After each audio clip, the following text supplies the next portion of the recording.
Hi, my name is Samhita Arni, and I'm a writer based in Bangalore. I'm the author of four books, and my latest book, this one over here, has been shortlisted for the Neev Book Award in the Young Adult category.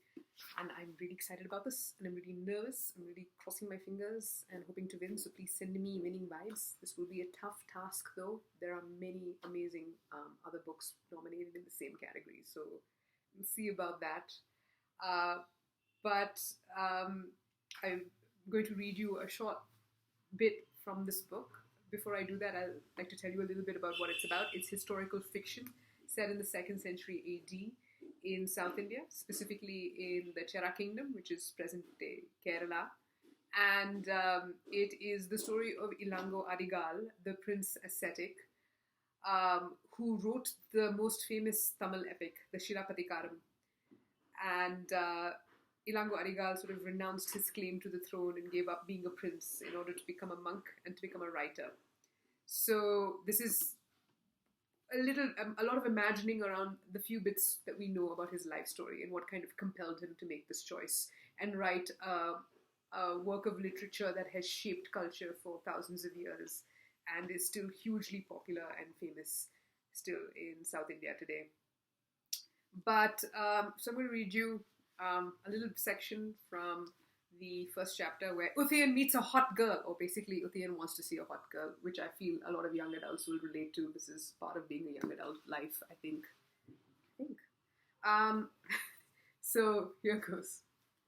Uthiyan thought of his mother then, ensconced in the silver palace in the pleasure gardens, and his mind went there, to the waterfalls that flashed like spun gold in the summer sun, to the thought of the groves filled with the sound of his mother's handmaidens, shrieking as they chased the green parrots that were forever escaping the finely wrought, impractical silver cages his mother kept them in. And to the thought of her, Madhavi.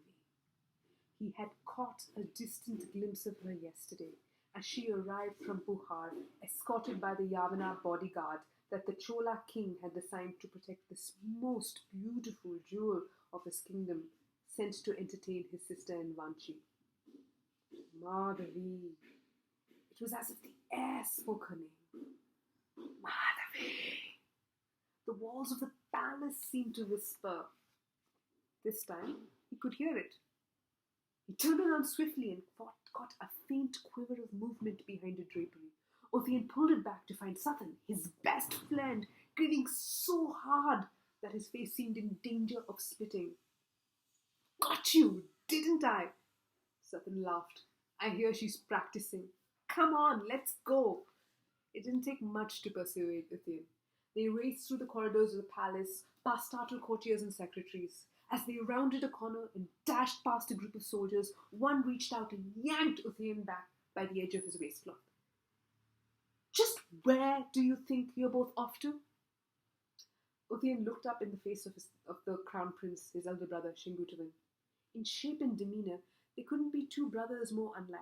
Uthiyan was slim, delicate of feature, taking after his mother, Queen Nalchanai, a Chola princess before marriage.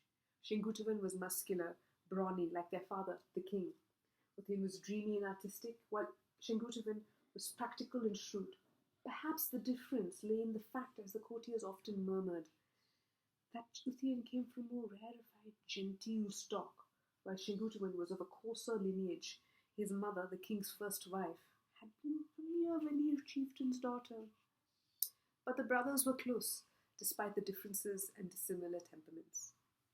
The Pirum Devi sent for us to welcome the courtesan Madhavi. Sathan concocted a reason on the spot, knowing that Shenguttuvan, the conscientious crown prince, was likely to send them back to their duties. The great beauty? Shenguttuvan was surprised. She's arrived? Just last night. Uthiyan replied breathlessly. Come with us. Shenguttuvan glanced back at his cohort, clearly torn. They say she is the most beautiful woman in the 3 kingdoms, brother, Uthiyan craftily added. Oh, all right, Shenguttuvan rolled his eyes. Just this once. So that's that there. Uthiyan, Shenguttuvan, Madhavi. Madhavi comes back. Uthiyan and Madhavi. Yeah, there's some interesting stuff that goes on.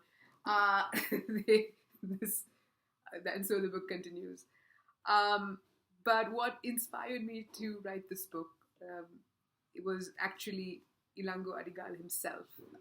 As I mentioned before, he is a prince who chose to become a monk and chose to be a writer and chose to write a very revolutionary, subversive story in many ways.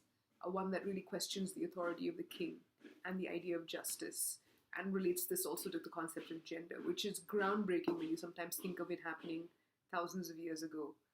So I think one thing I learned through working on this book and thinking about Ilango Adigal and his character was that we have the choice to choose who we are. We do not necessarily need to accept what has been imposed on us by birth, by those sorts of circumstances, those roles. We can also choose to be who we want to be. And I find that deeply inspiring as a writer. So that's it. Please, if you get a chance to read this book, do let me know what you think. This took 3 years of my life, and I'd really like to know what readers make of it. That inspires, that keeps me excited about writing. And please also send me winning vibes. And again, huge thanks to the Neev Literary Festival and the wonderful team behind the Literary Festival. I've been part of it for 3 years, and it's just the most heartfelt, authentic space for young readers, writers, and books to just come together and have amazing, transformative conversations. Thank you for having me back again year after year. And this year to have a book on the Neev Book Award shortlist, thank you so much for that.